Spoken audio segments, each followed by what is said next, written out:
So, Alexander, thank you for joining us. I guess the first thing to ask about is Spa at the weekend, GP3, first time with Carlin and a win. Tell us about that.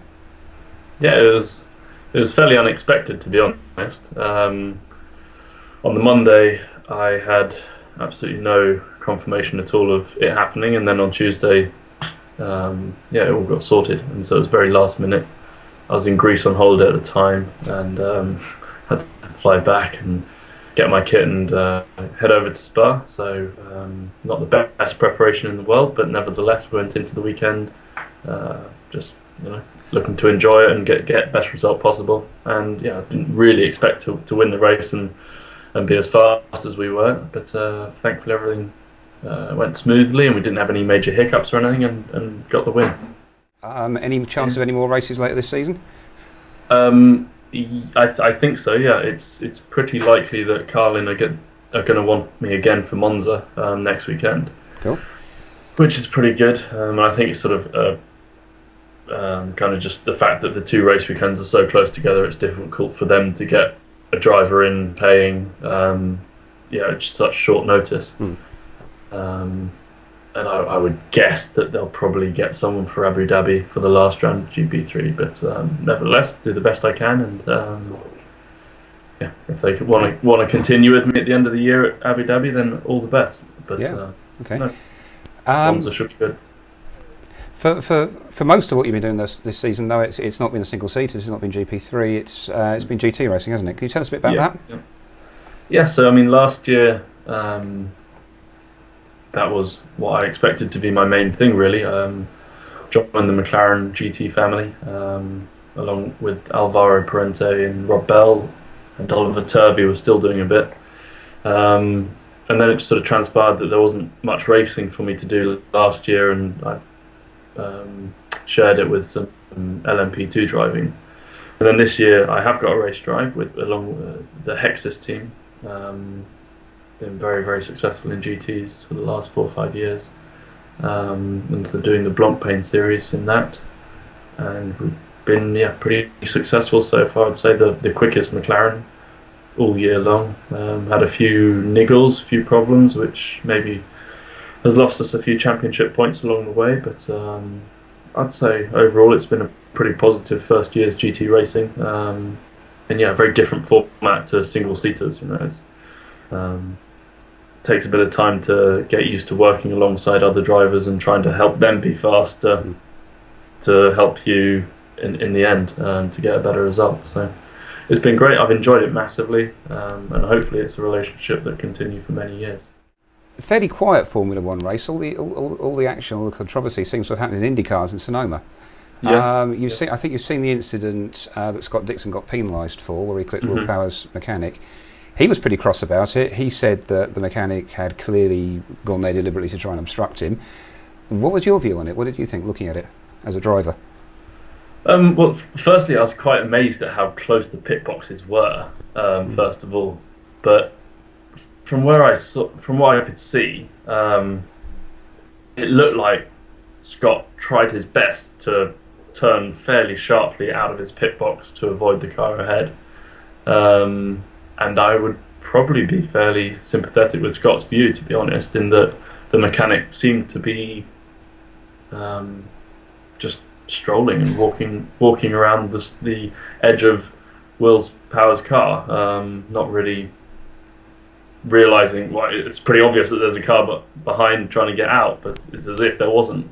So I'm fully sympathetic with Dixon's view on that. Is there a lot of needle between teams? Is there a little bit under the counter gamesmanship, or is it all sort of clean and honourable and Queensberry rules? I mean, you always try and maximise every opportunity to have an advantage in any way, but I think between the teams, because single-seater racing, of what I've been involved in so far, you don't really have pit stops. There's no real effect the team can have once the race has started. I think there's a fairly good relationship between most of the teams in terms of just making sure things run smoothly during the race weekend. There's not really a massive amount of backstabbing or anything between the teams. Where Whereas I guess in IndyCar and Formula One and things like that, you really are, the teams are fighting against each other as well as the drivers when the race is happening. So I guess there's more things that you can do to screw the other guy over effectively from the team's point of view. But in Europe, it's pretty good, to be honest. Okay. As a driver in that situation, when you're pulling away from a pit stop or a driver changeover, I guess in GT racing, are you looking around you at what's going on around you, or are you just thinking about getting out on the track, getting up to speed? Do you basically just trust the team sent me out, therefore it must be clear, therefore I accelerate, or are you looking as if you're pulling out of a junction when you're driving a road car? No, I mean, personally, I'm absolutely trusting the team's decision to let me out and that it's clear for me to go, and just focusing solely on what I've got to do as a driver to pull away effectively and get back on the racing line and up to speed. You don't have the visibility to be able to check your mirrors, signal and maneuver. You can't give away half a second, let alone 5 seconds to check everything's clear and safe to move. It's kind of the team's responsibility in that scenario to make sure that it's clear. Are you even aware? I'm not sure if you've driven in a series where you've had tyre changes. Are you even aware of what's happening to the car? Can you feel it sort of move as tyres are changed, or as refueling hoses go in and out? Or are you just purely waiting to be told to go? Yeah, I mean, in the GT racing that I've done, you can see the mechanics running around the car. You can't see the tyres really going on and off, but you can see where the mechanics are. And we've done enough practice pit stops to know that when the guy on the front right, or when the mechanics are on the front right, that's the last tyre to be changed. And so then you're waiting for the air to be taken off and the car to drop, and for you to then have your cue to pull out of the grid box. So you have a pretty good idea of where you are at in terms of being let out. Okay, and does it really disrupt your rhythm as a driver coming in on the pit stop? I don't know if you just sort of get in a groove and then you've got to get back into it when you're back out on the track. To be honest, that's actually something that surprised me quite a lot when I went into my first sort of pit stop races, endurance racing. Thankfully, I've had tyre warmers, and so the car is ready to go from the off. But it's amazing how in practice sessions and single-seater stuff, you kind of, I don't know why, but for some reason, when you're learning and coming up through the ranks anyway, it takes you 3-4 laps to really get into it and start driving on the limit. But when you know that you're racing and when you get out on track, you've got to be 100% straight away and just on it. You kind of just do. I don't know. I didn't really do anything differently, but you kind of realise, no, that I've got to hit my braking marks bang on from lap 1 of the hour and a half stint or whatever, because you could quite easily give away 2 or 3 seconds on a lap by being a bit hesitant, and it's something you can't really have. And so no, it's funny, especially when it's your first stint of the day. You haven't had warm up or anything, and your first out lap is like bang, racing speed, no warm up. But it's just something you get used to and get on with, really. Okay. Also in the Sonoma race, something that almost feeds into that bit because it's about recovering your concentration when it's been disrupted.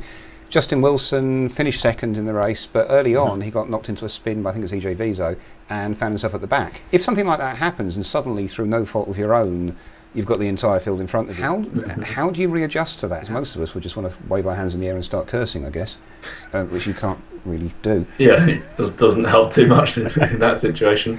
I don't know. To be honest, it comes fairly naturally to me. I'm not one to really get too pissed off when something bad happens that's not part of the plan. Obviously, I'd never want it to happen. Never happy about it. But I'm always under the state of mind of, well, it's happened now. There's nothing I can do about it. Get on with it and try and get the best result possible.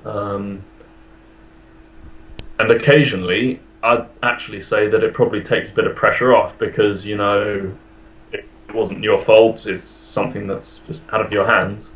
and then it's just a case of, right, there's no expectation really, get on with the job, and sometimes you actually pull back something quite remarkable, and obviously Justin did that at the weekend.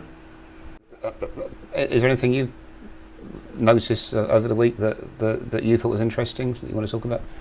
It's the first time I've seen Greenpeace protesters on the Spa podium, but other than that, no, that's about it. I think most of the world didn't see them because the cameras got off them so quickly. Okay.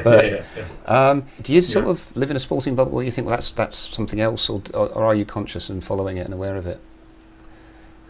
Well, I mean, I don't want to go off on a tangent, but I've got quite a passion for electric cars, and outside of racing, I wouldn't quite call myself a tree hugger, but very aware of the impact that we're having in terms of burning so much oil and on the environment.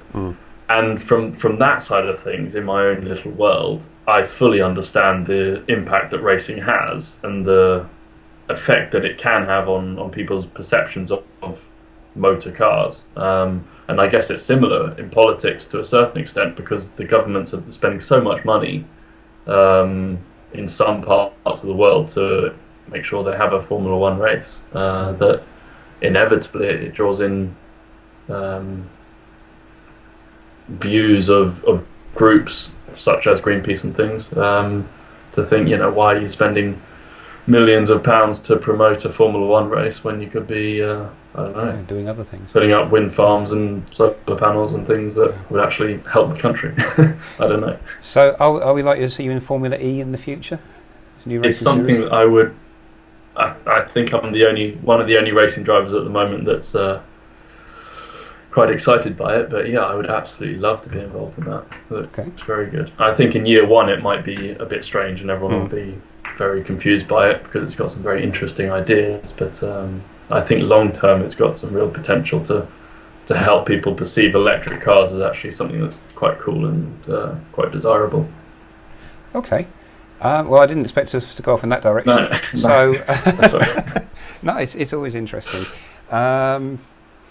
So I think that probably will run out of time on that, so we'll call it time there. Thank you very much, Alexander. Thank you for joining us.